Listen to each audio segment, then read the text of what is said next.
The Arizona desert at night is a different world. The stars aren't just lights. They're witnesses spread across a velvet canvas so dark it feels like you could fall right into it. Primera, Schuld. No. I've been driving these empty highways for 25 years, hauling everything from produce to industrial machinery. My name's Hank, and my rig is my home, my office, and sometimes my confessional. The road has a way of showing you things you can't explain. But what I saw that night, just outside a forgotten town called Serpent's Hollow, that wasn't just unexplainable. It was imposible.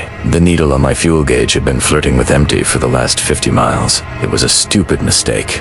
Getting cocky, thinking I could make it to Flagstaff before refueling. Now, here I was, rolling into the only sign of life I'd seen for hours. A single, flickering, fluorescent sign that read gas. The station was a relic from another time. Old-school pumps stood like rusty soldiers under a tin awning. The main building was dark, except for a single, sickly yellow light above the door. It was one of those places you feel in your bones before you even see it. A place where stories end. I pulled the big rig to a stop beside one of the pumps, the air brakes hissing like a tired dragon. The silence that followed was absolute. No crickets, no wind, just the hum of my own engine and the frantic beat of my own heart. I killed the engine, and the silence deepened, swallowing the world. I scanned the area. The place was deserted, not a soul in sight. "Hello," I called out, my voice sounding small and foolish in the vast emptiness. "Anyone here?" Only the echo of my own voice answered. I figured the attendant was probably asleep inside. I grabbed my wallet and stepped down from the cab, my boots crunching on the gravel. The air was cool, carrying the scent of dust and distant rain that would never fall. As I walked toward the small convenience store, a flicker of movement caught my eye. Over by the darkened air and water station, a shadow detached itself from the deeper shadows. It wasn't just a person stepping out. It was as if the darkness itself had decided to take a human form. The figure was tall, impossibly thin, like a sketch that had been stretched out. It stood perfectly still, a silhouette against the faint starlight.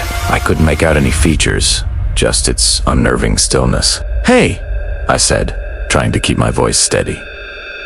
"You work here. I need to get some diesel." The figure didn't respond. It just stood there, watching. A prickle of unease ran down my spine.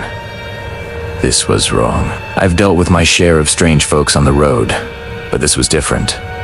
This felt predatory. I decided to forget the gas and get the hell out of there. I turned back towards my truck, and that's when it happened.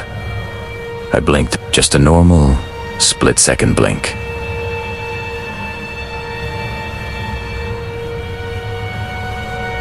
When my eyes opened, it was closer, not by a few steps. It was now standing halfway between the air station and me, a distance of at least 30 feet covered in the span of a single heartbeat. My breath caught in my throat. I hadn't heard a thing. No footsteps, no scuff of gravel, nothing. It was just there. Its form was a little clearer now. It wore what looked like old, tattered clothes, and its limbs were long and spindly. I still couldn't see a face, just a void where a face should be. My mind raced, trying to rationalize it. A trick of the light. My tired eyes playing games. I forced myself to stare, to not look away. But you can only fight your body's reflexes for so long. My eyes started to water, the strain becoming unbearable. I had to blink. I squeezed my eyes shut for a fraction of a second, a silent prayer on my lips. Primera opened them. It was now standing right in front of the pumps, not 10 feet away from me. My heart hammered against my ribs like a trapped bird. I could see it clearly now. It wasn't human. Its skin was the color of sand and shadow, and its eyes glowed with a soft, flickering orange light, like embers in a dying fire. They weren't solid.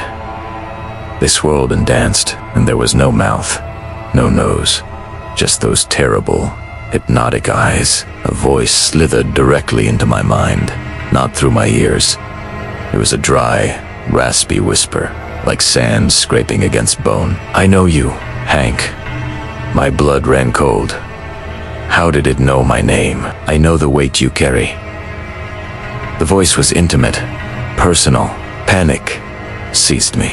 It was a memory I had buried deep, a shame I never spoke of. I was young, foolish, on a tight deadline. I told myself he'd be fine, that someone else would pick him up. I never knew what happened to him. Until now. How? How do you know that? I stammered, my voice a pathetic squeak. The thing's fiery eyes pulsed. I couldn't help it. I blinked again.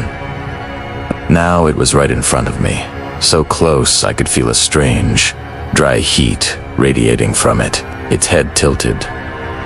A gesture that was disturbingly curious. The whisper in my head grew stronger. I taste the stories of the forgotten, the regrets left on the asphalt. I remember Sarah Jenkins, the waitress in that dusty Texas diner. You promised you'd call. Her hope withered, day by day, waiting by a silent phone. A small heartbreak, perhaps, but they all add up, Hank. They all feed the dust. Every word was a nail in the coffin of my past. Each blink brought it closer, both physically and into the deepest, most guarded corners of my soul. It was peeling back the layers of my life, exposing every mistake, every selfish act, every moment of weakness I had tried to forget. It wasn't just telling me my secrets. It was making me relive them. I could feel the biting cold of that Denver snowstorm. See the hopeful, then disappointed. Look in Sarah's eyes. I stumbled backward, tripping over my own feet and landing hard on the gravel. I scrambled away, crab walking like a terrified animal. "What are you?" I screamed, the sound tearing from my raw throat. "What do you want?" I squeezed my eyes shut, not wanting to see it, not wanting it any closer. When I dared to open them again, it was gone. The space in front of me was empty. The gas station was just as it was before. Silent, deserted, bathed in the pale moonlight. For a moment, a wild, disbelieving hope surged through me. Was it all a hallucination? Had I fallen asleep in the cab and dreamt the whole thing? I pushed myself to my feet, my body aching, my mind reeling. Then I looked at my truck. On the driver's side door, etched into the grime and dust, was a single, perfect handprint. It was long, slender, with fingers that were far too thin to be human. As I stared, my heart sinking back into a pit of dread, the whisper returned, faint now, like the wind through a canyon. "We are the echoes, driver. The Jinn of the lonely roads. We are made of the stories you try to outrun. Every mile you drive, we are with you, in every shadow, in every forgotten memory." I didn't wait for more. I vaulted into my cab, my hands shaking so badly I could barely fit the key into the ignition. The engine roared to life. A beautiful, comforting sound in the terrifying silence. I slammed the truck into gear and peeled out of that gas station, not even looking back. I didn't care about the empty tank. Just drove? I drove with the ghost of that handprint seared into my mind, the whispers of my past echoing in my ears. I've been driving for 25 years, but I'm not the same man who pulled into that station.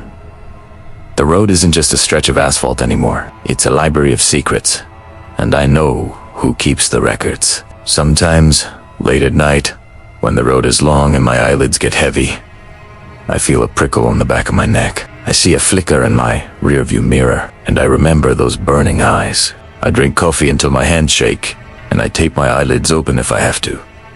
Because I know what happens when I blink. I know what's waiting in the dark, and I know it remembers my name.